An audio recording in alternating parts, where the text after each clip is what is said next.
அதிசயங்கள் செய்கிறவர் நம் அருகில் இருக்கிறார். அற்புதங்கள் செய்கிறவர் என்றும் நமக்குள் வசிக்கிறார். சங்கீதம் 40:1. கர்த்தருக்காக பொறுமையுடன் காத்திருந்தேன், அவர் என்னிடமாய் சாய்ந்து என் கூப்பிடுதலை கேட்டார். கர்த்தருக்காக நான் பொறுமையுடன் காத்திருந்தேன். அப்ப எப்ப இதெல்லாம் செய்வார்னா, நாம் கர்த்தருக்காக காத்திருக்கும் பொழுது காத்திருக்கணும், ஜெபிக்கணும். காத்திருக்கிற நாட்கள் கடினமான நாட்கள் தான். காத்திருக்கிற நாட்கள் நமக்கு ஒன்றும் புரியாத நாட்கள் தான்.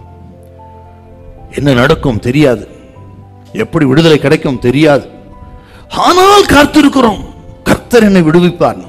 என்ன நடக்கும், எப்படி இதுல இருந்து ரிலீஸ் ஆகும், இது நடக்குமா, முடியுமா என்று 1000 கேள்வியோடு நீங்க வந்து கர்த்தருக்க காத்திருந்தார்.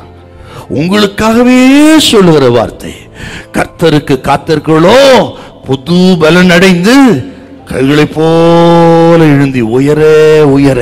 என்ன அர்த்தங்க? காத்திருக்கிற மக்கள் ஒரு நாள் வைக்கப்பட்டு போக மாட்டாங்க. உயர உயர அடுத்த லெவலுக்கு கத்த கொண்டு போவா. இது நடக்குங்க. அடுத்த லெவல் உனக்கு உண்டு சகோதரி, சகோதரர். நெக்ஸ்ட் லெவல் உனக்கு உண்டு.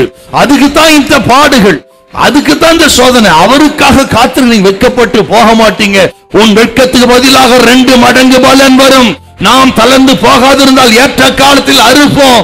என் ஜனங்கள் ஒருவாது வெட்கப்பட்டு போவதில்லை. நீங்க யாருக்கு முன் வைக்கப்பட்டு போக விட மாட்டா. சூழல் அப்படி வரும், ஆனால் கர்த்தர் விட மாட்டா. உங்க முகத்தை பிரகாசிக்க பண்ணுவார். உங்களை யார் என்று விளங்க பண்ணுவார். உங்களை நீங்க யாருன்னு காட்டினாலும் உங்க முகத்தை அநேகருக்கு காட்ட விரும்புவா. இந்த காத்திருக்கிற நாட்கள்ங்கிறது அது ஒரு இருள் மாதிரி இருக்கு, ஒண்ணுமே புரியாது நமக்கு. யாத்திரம் 14ஆம் அதிகாரம், செங்கலுக்கு முன்னாடி நிக்கிறாங்க, தப்பிக்க வழி இல்லை.